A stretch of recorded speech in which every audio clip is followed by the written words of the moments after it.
नमस्कार, ये आकाशवाणी शिमला है। अब आप पूनम शर्मा से प्रादेशिक समाचार सुनिए। आज के मुख्य समाचार। राष्ट्रपति रामनाथ कोविंद ने कहा, सरकार ने देश के किसानों की दशा सुधारने के लिए उठाए अनेक कदम। ग्रामीण विकास के लिए पंचायत प्रतिनिधियों को हर संभव सहायता प्रदान करेगी राज्य सरकार। नीति आयोग द्वारा जारी भारत नवाचार सूचकांक में उत्तरी पूर्वी राज्यों की सूची में हिमाचल शीर्ष पर। और लाहौल घाटी के विभिन्न स्थानों पर हालड़ा उत्सव की धूम। कोविड-19 महामारी के खिलाफ देश एकजुट होकर लड़ रहा है। आप भी हमारे साथ सुरक्षा और बचाव के 3 आसान एहतियाती उपायों का संकल्प लें। कोविड-19 से बचाव और सुरक्षित रहने के 3 उपाय। मास्क लगाएं, 2 गज दूरी है जरूरी, सुरक्षित दूरी रखें, हाथ और मुंह साफ रखें। अब समाचार विस्तार से। राष्ट्रपति रामनाथ कोविंद ने कहा है कि हमारा संविधान हमें जहां अभिव्यक्ति की स्वतंत्रता का अधिकार देता है, वहीं ये अपने नागरिकों से अपेक्षा करता है कि वे कायदे कानूनों का भी उतनी ही निष्ठा से पालन करें। मेरी सरकार ने लोकतंत्र में अभिव्यक्ति की आजादी और शांतिपूर्ण आंदोलनों का हमेशा सम्मान किया है, लेकिन पिछले दिनों हुआ तिरंगे और गणतंत्र दिवस जैसे पवित्र दिन का अपमान बहुत दुर्भाग्यपूर्ण है। जो संविधान हमें अभिव्यक्ति की आजादी का अधिकार देता है, वही संविधान हमें सिखाता है कि कानून और नियम का भी उतनी ही गंभीरता से पालन करना चाहिए।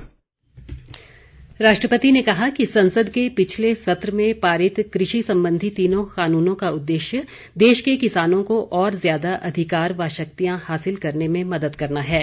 उन्होंने कहा कि इन कानूनों के माध्यम से कृषि क्षेत्र में किए गए सुधारों से 10 करोड़ से अधिक किसानों को लाभ मिलना शुरू हो गया है। राष्ट्रपति ने कहा कि केंद्र सरकार ने देश के किसानों की दशा सुधारने के लिए कई कदम उठाए हैं। आत्मनिर्भर भारत का हमारा लक्ष्य आत्मनिर्भर कृषि से और सशक्त होगा। इसी सोच के साथ सरकार ने बीते 6 वर्षों में बीज से लेकर बाजार तक हर व्यवस्था में सकारात्मक परिवर्तन का प्रयास किया है, ताकि भारतीय कृषि आधुनिक भी बने और कृषि का विस्तार भी। इन्हीं प्रयासों के क्रम में मेरी सरकार ने स्वामीनाथन आयोग की सिफारिशों को लागू करते हुए लागत से 1.5 गुना एमएसपी देने का फैसला भी किया। राष्ट्रपति ने केंद्र सरकार के विभिन्न विकास कार्यों का उल्लेख भी किया। उन्होंने कहा कि चेन्नई से पोर्ट ब्लेयर तक सबमरीन ऑप्टिकल फाइबर केबल हो, अटल टनल हो या फिर 4 धाम सड़क परियोजना, हमारा देश विकास के कार्यों को आगे बढ़ाता रहा है। इस बीच मुख्यमंत्री जयराम ठाकुर ने अभिभाषण में अटल टनल रोहतांग के जिक्र को हिमाचल के लिए गौरव की बात बताया है। उन्होंने कहा कि ये परियोजना आधुनिक इंजीनियरिंग का बहुत बड़ा उदाहरण है। इस बीच सांसद किशन कपूर ने संसद में प्रस्तुत राष्ट्रपति के अभिभाषण को मोदी सरकार के आत्मनिर्भर भारत के निर्माण के संकल्प की पुष्टि कहा है। किशन कपूर ने कहा कि प्रधानमंत्री नरेंद्र मोदी के कुशल नेतृत्व में देश ने वैश्विक कोरोना महामारी का मुकाबला सफलता से किया है। उन्होंने कहा कि अभिभाषण में सीमांत व छोटे किसानों का उल्लेख इस आशय का संकेत है कि केंद्र सरकार देश के सीमांत और छोटे किसानों के समग्र विकास के लिए सदैव तत्पर है। वर्ष 2020-21 के आर्थिक सर्वेक्षण में अगले वित्त वर्ष में सकल घरेलू उत्पाद की विकास दर 11% रहने का अनुमान लगाया गया है। इसमें सरकारी खर्च में बढ़ोतरी से अर्थव्यवस्था की विकास दर में सुधार होने का संकेत दिया गया है। केंद्रीय वित्त मंत्री निर्मला सीतारामन ने आज लोकसभा में आर्थिक सर्वेक्षण 2020-21 प्रस्तुत किया। सर्वेक्षण में कहा गया है कि निर्यात और सरकारी उपभोग में बढ़ोतरी होने से अर्थव्यवस्था में गिरावट का सिलसिला रोकने में मदद मिलेगी। प्रदेश में ग्रामीण विकास के लिए पंचायत प्रतिनिधियों को हर संभव सहायता प्रदान की जाएगी, ताकि लोगों को ग्रामीण स्तर पर बेहतर सुविधाएं उपलब्ध करवाई जा सकें। मुख्यमंत्री जयराम ठाकुर ने आज धर्मशाला में उनसे मिलने आए नवनिर्वाचित पंचायती राज प्रतिनिधियों से बातचीत के दौरान ये बात कही। उन्होंने कहा कि प्रदेश सरकार ग्रामीण विकास के लिए कृत संकल्प है और आर्थिक रूप से कमजोर लोगों के उत्थान के लिए अनेक कार्यक्रम शुरू किए गए हैं। मुख्यमंत्री ने कहा कि 15वें वित्त आयोग की सिफारिश पर विभिन्न विकास कार्यों के लिए पंचायतों को 214 करोड़ रुपए प्रदान किए गए हैं और सभी पंचायतों में ई पंचायत परियोजना लागू की गई है। इस अवसर पर विधानसभा अध्यक्ष विपिन परमार, सामाजिक न्याय व अधिकारिता मंत्री सरवीण चौधरी, उद्योग मंत्री बिक्रम ठाकुर और वन मंत्री राकेश पठानिया भी मौजूद रहे। नीति आयोग द्वारा जारी किए गए भारत नवाचार सूचकांक 2020 में उत्तरी पूर्वी राज्यों में हिमाचल प्रदेश को शीर्ष स्थान प्राप्त हुआ है। मुख्यमंत्री जयराम ठाकुर ने प्रदेश की इस शानदार उपलब्धि पर प्रसन्नता व्यक्त की है। उन्होंने प्रदेश सरकार द्वारा शुरू किए गए विभिन्न प्रयासों को सफल बनाने में राज्य के लोगों के सहयोग के लिए भी आभार जताया है। मुख्यमंत्री ने प्रदेशवासियों से भविष्य में भी इसी तरह सहयोग का आग्रह किया है ताकि प्रदेश प्रगति के पथ पर निरंतर अग्रसर रह सके। खाद्य व नागरिक आपूर्ति मंत्री राजेन्द्र गर्ग ने बिलासपुर जिला के घुमारवीं में आज जनसमस्याएं सुनी और अधिकतर का मौके पर ही निपटारा किया। उन्होंने अधिकारियों को जनसमस्याओं का प्राथमिकता के आधार पर समाधान करने के निर्देश भी दिए। लाहौल स्पीति जिले में सर्दियों के मौसम में उत्सवों और त्योहारों का दौर शुरू हो जाता है। इन दिनों हालड़ा उत्सव घाटी में अलग अलग स्थानों पर अलग अलग समय मनाया जा रहा है। इसी कड़ी में पट्टन घाटी में भी ये उत्सव मनाया गया।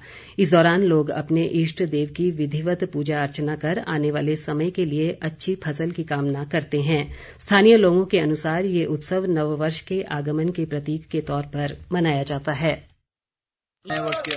आगाज होता है हालडा से हमारा, और इसमें हम सबकी समृद्धि और खुशहाली की भी कामना करते हैं। और हम 7 दिन तक घरों में रहकर लक्ष्मी माता की पूजा करते हैं ताकि सबकी समृद्धि और खुशहाली बनी रहे। ये हमारा दिवाली माना जाता है। इसके बाद हम एक हफ्ता पूरा लक्ष्मी की पूजा करते हैं। हालडे को हम नया साल मानते हैं। प्रदेश भाजपा किसान मोर्चा कृषि बिल के समर्थन में जनसंपर्क अभियान के तहत गांव-गांव जाकर पत्रक बांटेगा। मोर्चा के प्रदेश अध्यक्ष राकेश कुमार ने आज कुल्लू में पत्रकारों से बातचीत में कहा कि किसान मोर्चा 3 लाख किसानों बागवानों के कृषि बिल के समर्थन वाले हस्ताक्षर युक्त पत्र राज्यपाल के माध्यम से प्रधानमंत्री को भेजेगा। उन्होंने कहा कि केंद्र सरकार ने कृषि सुधार के लिए जो बिल लाए हैं उनसे देश के किसानों की आर्थिक स्थिति में सुधार होगा। राकेश कुमार ने गणतंत्र दिवस पर दिल्ली में किसान आंदोलन के नाम पर हुई हिंसा को दुर्भाग्यपूर्ण बताया। प्रदेश में कोविड मामलों में लगातार कमी दर्ज की जा रही है। राज्य में आज अभी तक कोरोना के 15 नए मामलों की पुष्टि हुई है। इनमें शिमला जिले से 9, मंडी से 4 और कांगड़ा से 2 मामले शामिल हैं। इस दौरान 35 लोग स्वस्थ भी हुए हैं। मौजूदा समय में प्रदेश में कोरोना के 319 सक्रिय मामले हैं। प्रदेश में कोरोना के कुल मामलों की संख्या 57,371 तक पहुंच गई है, जिनमें से 56,074 लोग पूरी तरह स्वस्थ हो चुके हैं। राज्य में कोरोना से अभी तक 962 लोगों की मृत्यु हुई है। राष्ट्रीय सड़क सुरक्षा माह के तहत सिरमौर जिले के दिव्यांग धावक वीरेंद्र सिंह ने हरिपुरधार से नाहन तक दौड़ लगाकर लोगों को सड़क सुरक्षा के नियमों के बारे में जागरूक किया। उन्होंने ये दौड़ कल शुरू की थी। वीरेंद्र सिंह ने लोगों से सड़क सुरक्षा के नियमों का पालन करने की अपील भी की। अंत में मुख्य समाचार एक बार फिर। राष्ट्रपति रामनाथ कोविंद ने कहा, सरकार ने देश के किसानों की दशा सुधारने के लिए उठाए अनेक कदम। ग्रामीण विकास के लिए पंचायत प्रतिनिधियों को हर संभव सहायता प्रदान करेगी राज्य सरकार। नीति आयोग द्वारा जारी भारत नवाचार सूचकांक में उत्तरी पूर्वी राज्यों की सूची में हिमाचल शीर्ष पर। और लाहौल घाटी के विभिन्न स्थानों पर हालड़ा उत्सव की धूम। इसी के साथ ये समाचार बुलेटिन समाप्त हुआ। हमारा अगला बुलेटिन आप सुन सकते हैं कल सुबह 9:20 पर। नमस्कार।